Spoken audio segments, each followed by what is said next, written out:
Welcome to பார்வதியம்மாச்சி சமையல். இன்றைக்கி நம்ம பார்க்க போகிற ரெசிபி என்னென்னா, ஒரு அருமையான ரவா லட்டு ரெசிபி. இந்த ரவா லட்டு 15 நாள் வரைக்கும் நம்ம வெளியில் வச்சு ஸ்டோர் பண்ணலாம், கெட்டு போகாது, ரொம்ப அருமையாக இருக்கும். வாங்க வீடியோக்குள்ளே போவோம். இந்த ரவா லட்டு ரெசிபி எப்படி செய்கிறதுன்னு பார்ப்போம். இதுக்கு முதல்ல 1 கப்பு அளவு நான் ரவை எடுத்திருக்கேன். நான் மெஷர்மெண்ட் கப்பில் எடுத்திருக்கேன். நீங்கள் டம்ளரில் கூட நீங்கள் எடுத்துக்கலாம். நல்லா வறுக்கணும், நெய் ஊற்ற தேவை கிடையாது.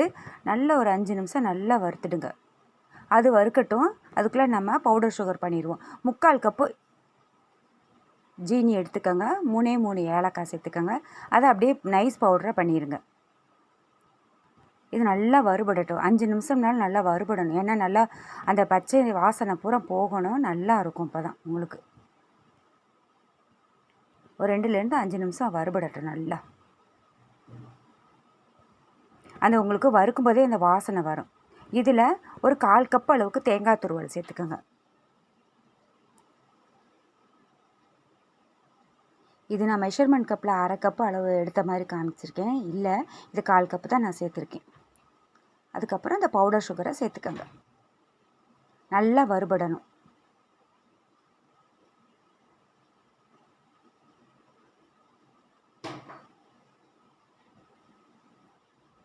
தேங்காய், பவுடர் சுகரு, ரவை எல்லாம் சேர்த்து நல்லா வறுபடட்டும். அந்த தேங்காயினுடைய ஈரத்தன்மை எல்லாமே போகணும். அதனால தான் நல்லா வறுத்துடணும். அப்போ தான் உங்களுக்கு கெட்டு போகாமல் இருக்கும். இதில் ஒரு 2 ஸ்பூன் நெய் சேர்த்துக்கோங்க.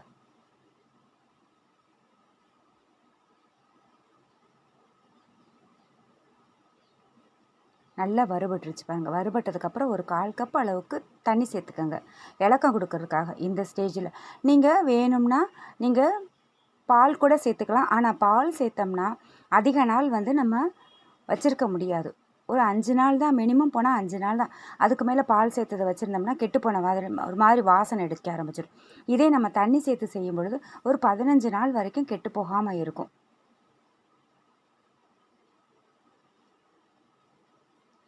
தேங்காய் சேர்த்துருக்கோம் கெட்டு போகும்னு நீங்கள் நினைக்க வேண்டாம். ஏன்னா நல்லா வறுத்துடுறோம் இல்லையா, அதனால் இது உங்களுக்கு இந்த தேங்காய் வேணாட்டினா கூட டெசிகேட்டட் கோகோனட் கூட நீங்கள் சேர்த்துக்கலாம். நல்லா சுருண்டு வந்துருச்சு. சுருண்டு வந்த உடனே ஒரு 2லேருந்து 3 ஸ்பூன் அளவுக்கு நெய் சேர்த்துக்கோங்க. சேர்த்துட்டு முந்திரி திராட்சையை பொரிச்சு கொட்டிடுங்க.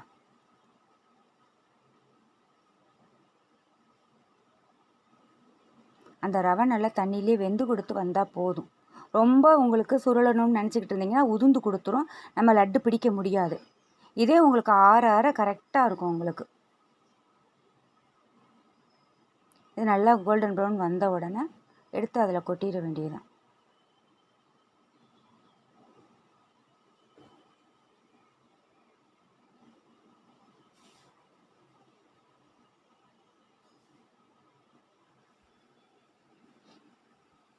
அடுப்பை ஆஃப் பண்ணிட்டு தான் நான் கிளறேன். அடுப்பு ஆனில் கிடையாது, ஆஃபில் தான் இருக்குது. இந்த அளவுக்கு இருந்தாலே போதும் உங்களுக்கு. இதை ஆறினோடனே லட்டுகளாக பிடிக்கிறதுக்கு ரொம்ப நல்லாயிருக்கும். வெதுன்னு சூடு இருக்கும் பொழுதே நீங்கள் லட்டுகளாக பிடிச்சிடலாம். ரொம்ப ஆறட்டும்னு அவசியம் கிடையாது. இதே வெதுப்பாக கை பொறுக்கிற சூடு இருக்கும் பொழுதே லட்டுகளாக பிடிச்சிருங்க.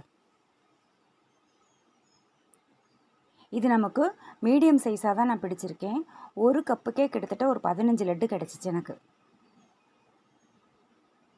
ஒவ்வொரு முந்திரி பருப்பு, காஞ்ச திராட்சையும் உள்ளே வச்சு நீங்கள் உருட்டிடுங்க.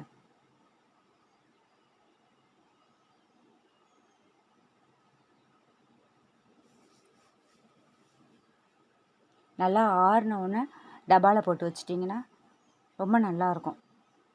இது 1 கப்பு நான் செஞ்சுருக்கேன். நீங்கள் 2 கப்பு செஞ்சீங்கன்னா 1 கப்பு சர்க்கரை சேர்த்து இதே போலேயே நீங்கள் செஞ்சீங்கன்னா 1/2 கப்பு தண்ணி ஊற்றிக்கோங்க. 1/4 கப்புக்கு பதிலாக 1/2 கப்பு தண்ணி ஊற்றுனீங்கன்னா இதே போலேயே வந்துடும். ரொம்ப அருமையாக இருக்கும். 2 கப்புக்கு 1/2 கப்பு தேங்காய் துருவல் போட்டுக்கோங்க.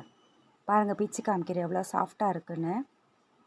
அருமையான ரவா லட்டு தயாராகிடுச்சு. கண்டிப்பாக இந்த தீபாவளிக்கு நீங்கள் ட்ரை பண்ணி பாருங்கள். இந்த வீடியோ உங்களுக்கு பிடிச்சிருக்குன்னா லைக் பண்ணுங்கள், ஷேர் பண்ணுங்கள், சப்ஸ்கிரைப் பண்ணுங்கள். மறக்காமல் பெல் ஐக்கானை கிளிக் பண்ணுங்கள். தேங்க்யூ.